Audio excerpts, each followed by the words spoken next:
All right.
I'm going to strike here.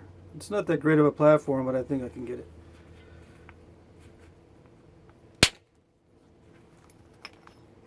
Hit right on the tip of that. I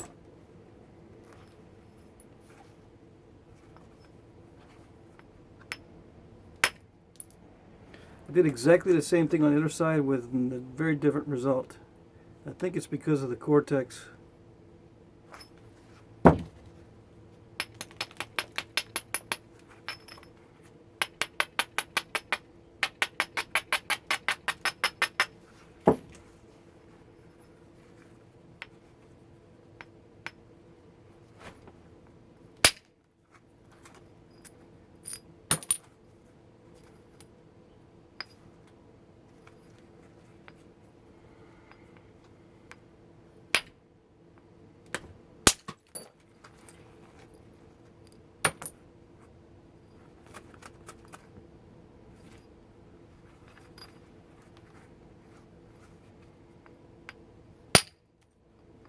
Hit too high on this one.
I'll take a flake on this side first, and then work the other side.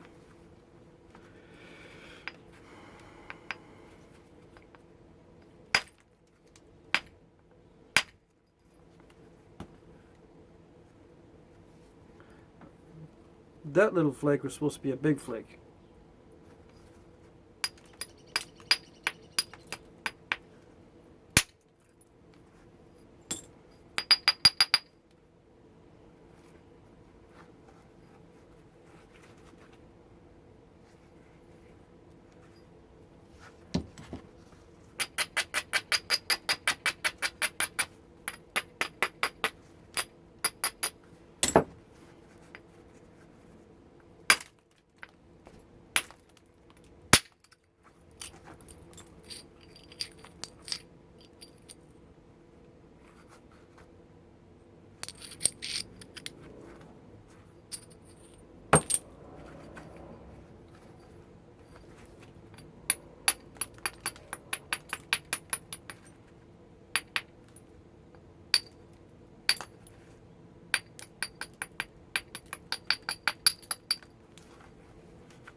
That was what they call a ring crack.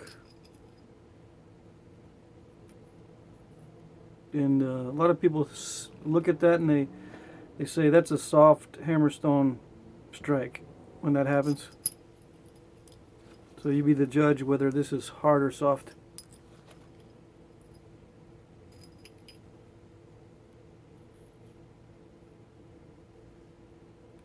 Usually when they discover flakes like this, they think it's a soft hammerstone. So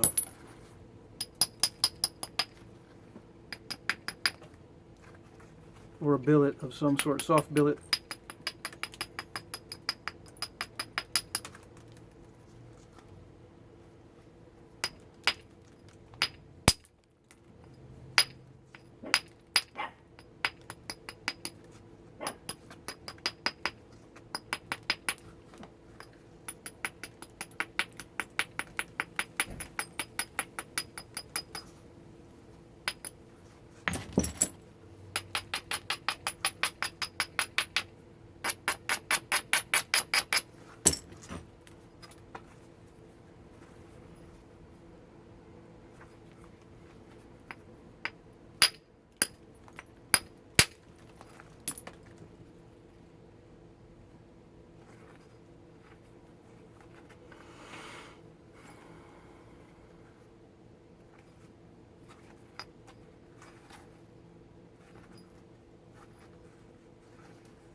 I see some issues in the middle here, so I'm hesitating to strike.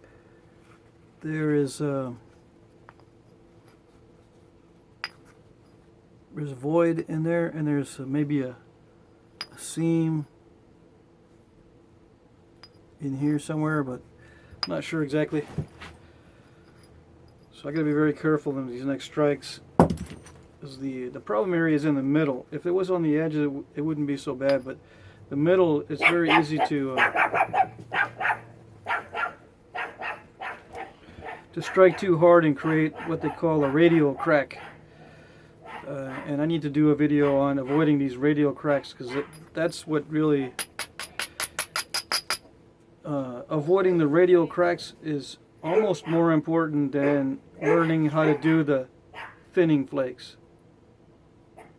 Okay, the thinning flakes are actually not that difficult to do. If you have a real fat workpiece, you can do thinning flakes all day long. But when it gets down to a thin piece, you have to avoid those radial cracks, or that cause the transverse fractures or perverse fractures across the workpiece. So radial crack avoidance is, I'm trying to decide whether that's more important than thinning flake creation,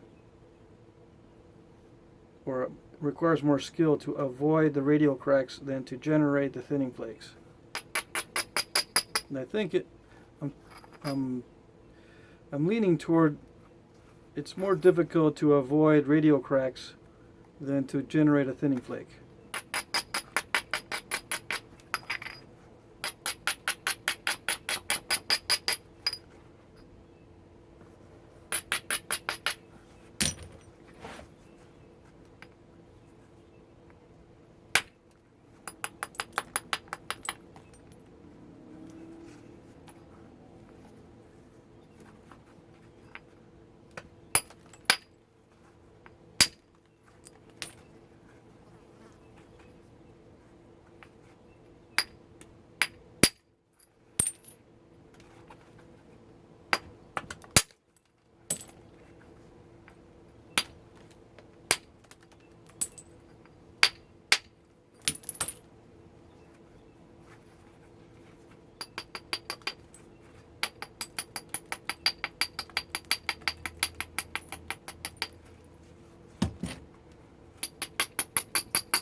See, this is a perfect edge, but then I go ahead and crush the platform. So the quality of the platform has very little to do with the actual result.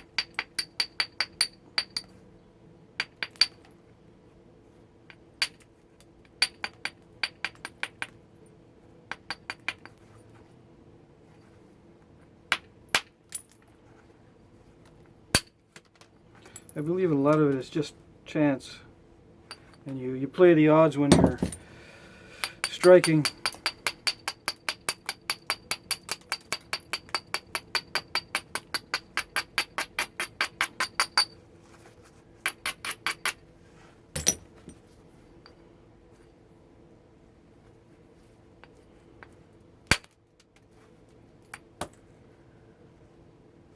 I'm getting to the point where it's too thin for me to be hitting it really hard with a billet. So I'm going to switch over to indirect.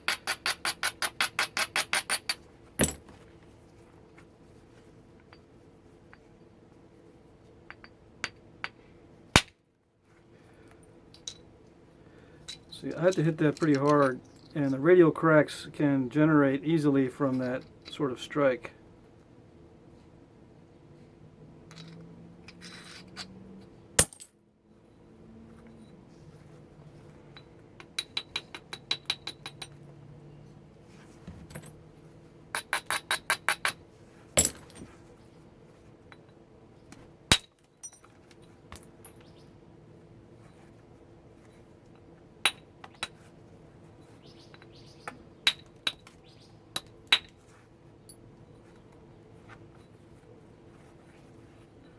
Yeah, so these edges are better suited to an indirect technique with a punch than a heavy billet, because the edges are getting thin, and it doesn't do any good to hit thin edges with something heavy.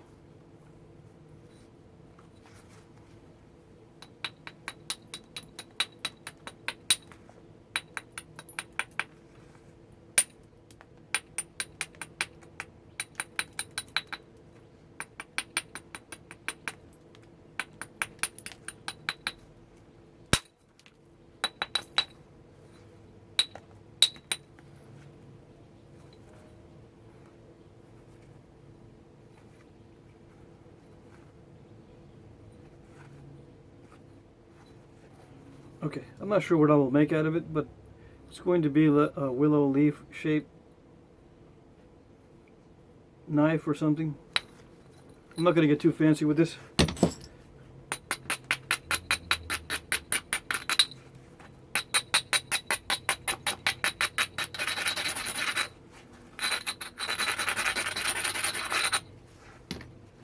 I'm losing my train of thought on this because I'm trying to narrate. Usually,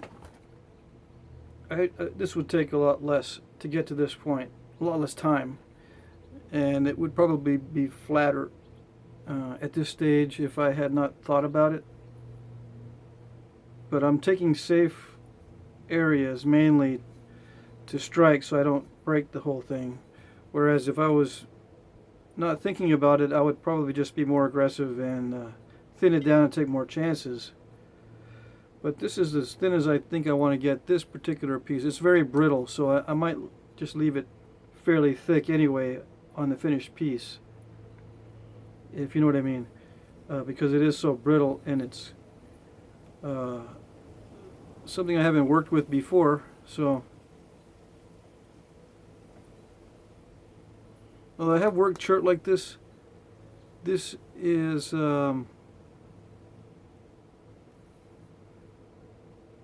in some spots it flakes really nice, in some spots it is very unpredictable and very fractury. It really does send in cracks in all different ways. This here, if you don't hit it, if you don't remove the flake, it sends in all these incipient cracks. With this particular material, it likes the incipient fractures, which means it keeps a lot of these extra fractures. It generates, when you hit it hard, it'll generate a lot of these other fractures, Now it might not do that with like an antler, but I think it will. You know, aluminum is a little bit shocky for the piece because it is a metal, but I think antler would probably do the same thing. And this is similar to this biface I need to finish. The consistency of these materials is very similar. And I can probably get this approximately that thin, maybe a little bit thicker on the finished piece, but that's about as thin as I want to go. And that's not very thin. I'll finish this soon in a different video coming up. And I'll do this with antler. And I haven't had much practice with a thin antler punch to do notching, so I don't know if I'll use a pressure flaker or a punch to do these.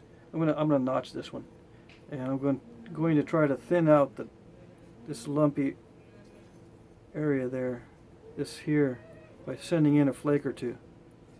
But I'm going to use a punch to do that, and I kind of made the edges really steppy when I was working with the hammerstone on the last video with it. I was just trying to see if I can generate a good platform by brushing and chipping a little bit, but I didn't generate a very good platform. So I may have to, you know, straighten this, take some off the width, make it more triangular instead of arched, and then send in a couple of big flakes to thin that down, because I don't like this lumpy area right there. Okay, so that's what it is so far. I think I'll bring the camera to a different angle and use indirect percussion on the rest of this. Okay.